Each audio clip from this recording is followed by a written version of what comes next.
Olá, tudo bem? Iniciando mais uma videoaula para vocês, agora falando sobre eletroquímica no tocante a pilhas.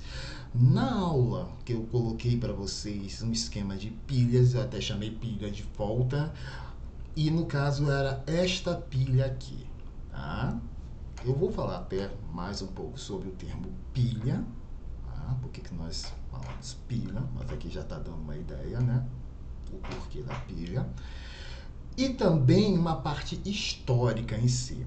Essencialmente, esse esquema que eu coloquei lá não é a pilha de volta oficial, que a pilha de volta, além de ser bem mais rudimentar que esse esquema aqui, ela era composta de prata e zinco.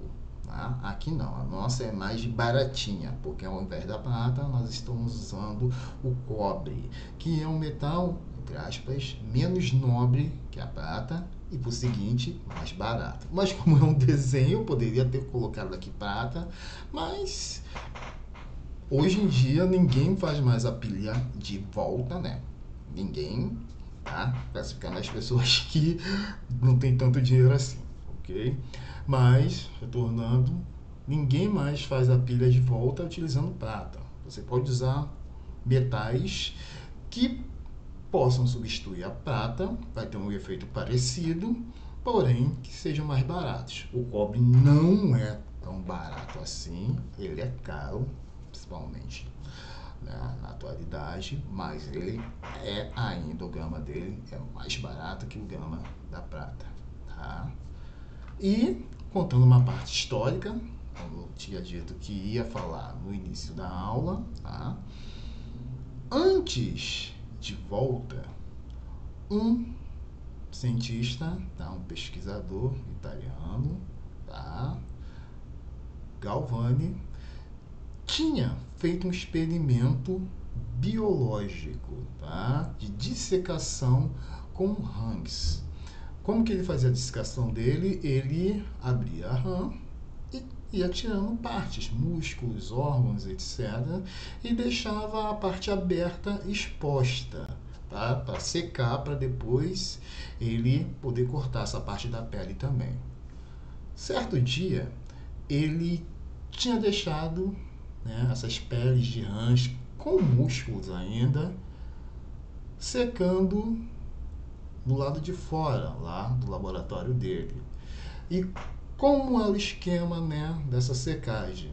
Ele botava em um arame com pontas, fincava a rã e deixava que o sol fizesse o resto, fosse secando.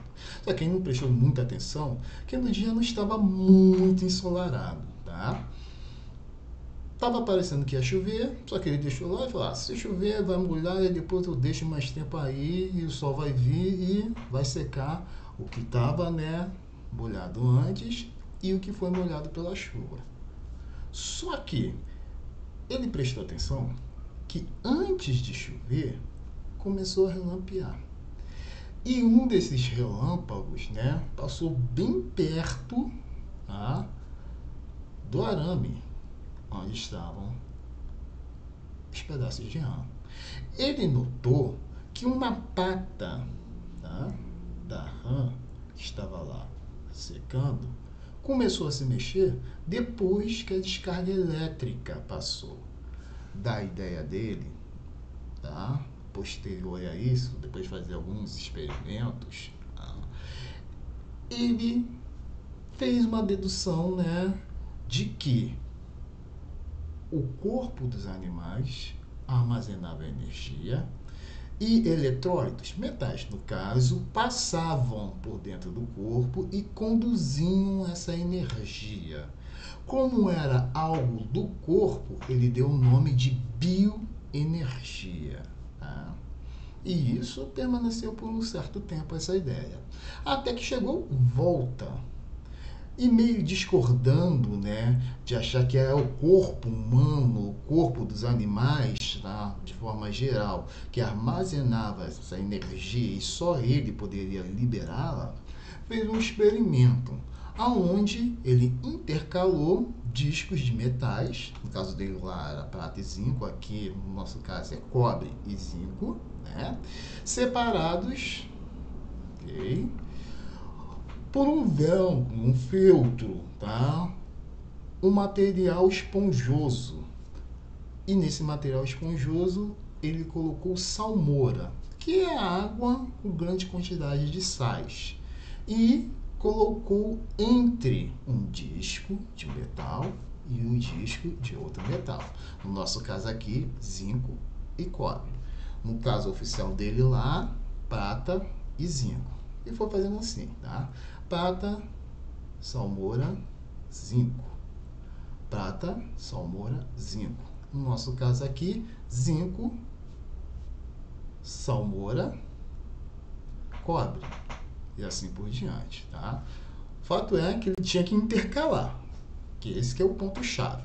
Não poderia ter, por exemplo, uma sequência prata, no caso dele, salmoura, prata de novo. Não. Nem zinco, salmoura, zinco de novo. No nosso caso aqui, tá? Nem cobre, salmoura, cobre de novo. Não pode. Tem que intercalar, tá bom? E ele observou que após colocar uma certa quantidade desses metais e da salmoura que estava embebida, tá, no feltro, ele colocou fios acoplados à parte final e viu que dali vinha uma certa quantidade de energia que era muito parecida com a bioenergia que Galvani tinha estabelecido. Como aqui não há nada biológico, ele, deduziu que a tal energia que estava no corpo, lá das rãs, não era só de animais, não era a tal da bioenergia. E foi além. Disse que essas energias, essa energia, desculpe, no caso, vinha de uma partícula do átomo, exatamente do elétron, tá? E chamou esta energia de eletricidade. Eletricidade quer dizer movimento de elétrons, tá? Ou seja, os elétrons fluíam de um polo para outro polo, tá? E essa fluidez era movimento de elétrons. E ele via que surgia desse sistema essa eletricidade e que poderia ser usado em aparelhos motores dependentes de corrente elétrica. Tá? Disto, tá? Ele pensou, tenho que nomear esse aparato, esse experimento que eu fiz. Então ele pensou, olhou bem e viu que tinha feito uma sequência de discos de um metal, do feltro, e de outro metal. Como eles estavam empilhados um acima do outro, ele resolveu chamar isto de pilha. E, por ele ter feito o experimento, nós homenageamos com o nome pilha de volta, tá? E o esquema das pilhas permanece, tá? Claro, mudou-se várias coisas, nem toda pilha, aliás, uma pilha oficial hoje não é feita de zinco, cobre e feltro com salmoura, porque senão teria que ser algo gigantesco. Nós temos pilhas pequenininhas, tá? Que seguem outros esquemas com metais alcalinos, barra de grafite, etc, tá?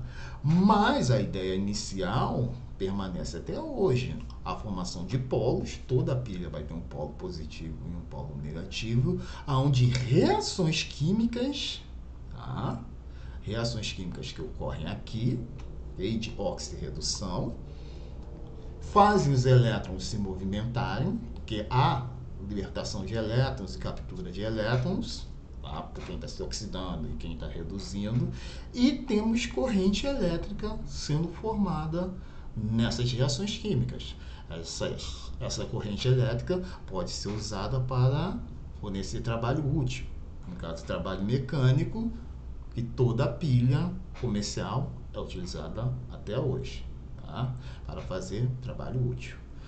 Qualquer dúvida que vocês tiverem, vocês podem perguntar aí, tá? Na parte das dúvidas, ok? Mas não é nada difícil. Para quem é do Regresso Eduque, como que isso pode cair, né, no Enem? Já caiu algumas questões assim, inclusive com a pilha oficial de volta, mas o esquema é o mesmo. É perguntar por que isso acontece. Aí você responde ou marca, melhor dizendo, lá no Enem. Por causa das reações químicas de oxirredução que geram energia elétrica.